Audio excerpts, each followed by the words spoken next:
विशेष alert जारी किया गया है।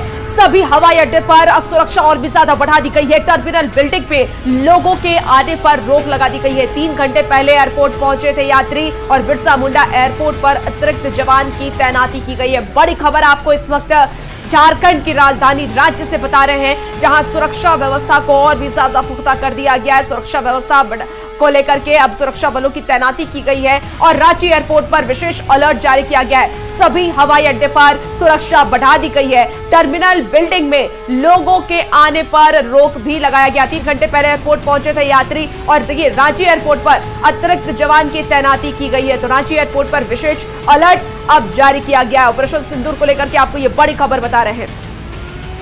और इस बीच राजधानी पटना से बड़ी खबर, जहां पटना एयरपोर्ट पर हाई अलर्ट जारी कर दिया गया है। 6 फ्लाइट 10 मई तक रद्द कर दी गई है। भुवनेश्वर चंडीगढ़ की फ्लाइट रद्द कर दी गई है।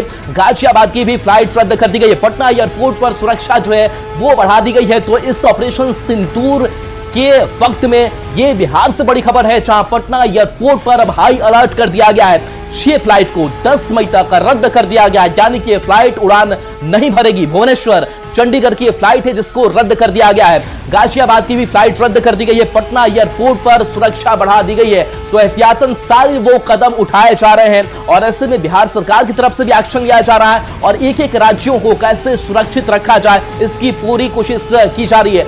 बड़ी बातें इस ऑपरेशन सिंदूर से जुड़ी हुई क्या क्या रही वो अब तक की आपको बताते हैं। तो देखिए, भारत ने पाकिस्तान का F-16 जो है मार गिराया है। भारत ने पाक का JF-17 को भी ढेर किया। पाकिस्तान की 8 मिसाइल भी ध्वस्त कर दी गई। नौशेरा में 2 पाकिस्तानी ड्रोन गिराए गए। इस 400 डिफेंस सिस्टम जो है लगातार एक्टिव है। भारत ने पाकिस्तान का F-16 मार गिराया है। तो देखिए, अगर हम बात करें इस 400 का, तो ये इस 400 जो है वो आधुनिक तकनीक से लैस है। और बता दें कि ये जो एयर डिफेंस सिस्टम है वो इस 400 रूस द्वारा विकसित है और उन्नत एयर डिफेंस सिस्टम माना जाता है, जिसका इस्तेमाल मिसाइलों को, ड्रोन को गिराने में किया गया है और एक साथ कई लक्ष्यों को भेदने में ये सक्षम इस 400। बता दें कि यह प्रणाली हवाई जहाज, क्रूज मिसाइल, बैलिस्टिक मिसाइलों को ऊंचाई पर मार गिरा सकती है।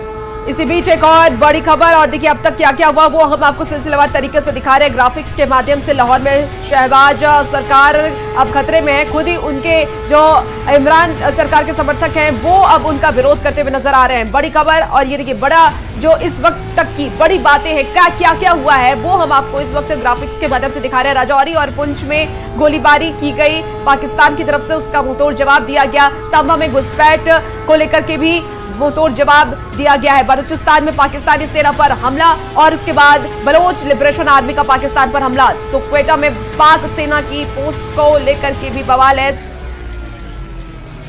बीएसएफ ने घुसपैठ की कोशिश को भी नाकाम किया है। बलूचिस्तान में पाकिस्तानी सेना पर हमला किया गया। तो आपको ये अब तक की बड़ी बड़ी बातें, ये ऑपरेशन को लेकर के हम तमाम जो जानकारी है वो दे रहे हैं। तो भारतीय एयर डिफेंस सिस्टम A-400 ने पाकिस्तान की ओर से गुरुवार को जम्मू कश्मीर और पंजाब में किए गए हमले को विफल करते हुए 8 मिसाइलों